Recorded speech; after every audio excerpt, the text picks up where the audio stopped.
Submission. He said, be subject. That subject also means submission. And adapt.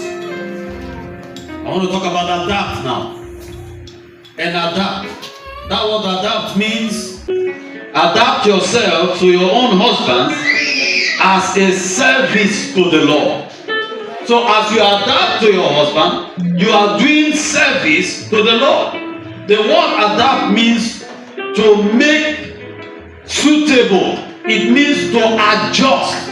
It means to change oneself as to be adapted, to adjust, which means it is the woman that will adjust to suit her husband. Did you hear what I just said? Now what I'm saying now is very critical. It's very critical. Sometimes you hear women say, but my husband is supposed to understand me now. That's okay. But then, because he is the head, you are the one that will adapt so that you will be suitable, because you are his helpmeet. You are now to adapt to him. I tell people, if you marry a man that loves sports, you have to adapt to by loving sports too. Because when he comes back home and then he says, I want to watch Chelsea or Man U, and then you now say, then give me, I don't get time for Man U again. You now go into the room and sleep. You know what you are creating? You are creating a gap. You are creating a gap. Now, so even if you seem not to be a sports person, you have been created by God to adapt. God has given you the ability to adapt. So what do? You sit down with him.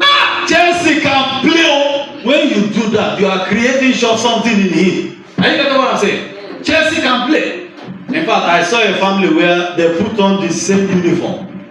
I think they are Arsenal fellows. They put on the same, himself and his wife put on the same uniform.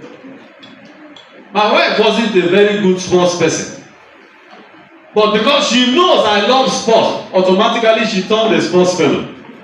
And sometimes we watch certain matches, and then she will be worried. I say, look, I know who will win in this match. I already know. I've not watched it, but I know. I say, why? Because of this man that is there, called Lionel Messi. I know his pedigree. Over the years, I've watched him. He's a very outstanding footballer. Then Nigeria had a match with Argentina, and I said, I'm in support of my own country, but I know we will not make it. She looked at me. I said, let's observe. We watched the match. Towards the end of the match, the same Messi messed us up. You see that? And we just laugh. Now, what are you doing? You are creating a bond in that relationship by adapting to your man. Now, I also, by wisdom, have to adapt. There are certain things she likes watching. By wisdom, I also join them to watch it so that we can synchronize. But the first thing is that you, the wife, is the one that will adapt. It goes with the word submit. Adapt to your husband. If your husband is in ministry, then you've got to adapt and follow him in that order. Don't say, I beg me, I don't get time for ministry, I beg. You are creating a gap. Now, just imagine that my wife is not supporting me in this ministry. What do you think will be happening? I'll be going right, she'll be going left. They don't do things like that.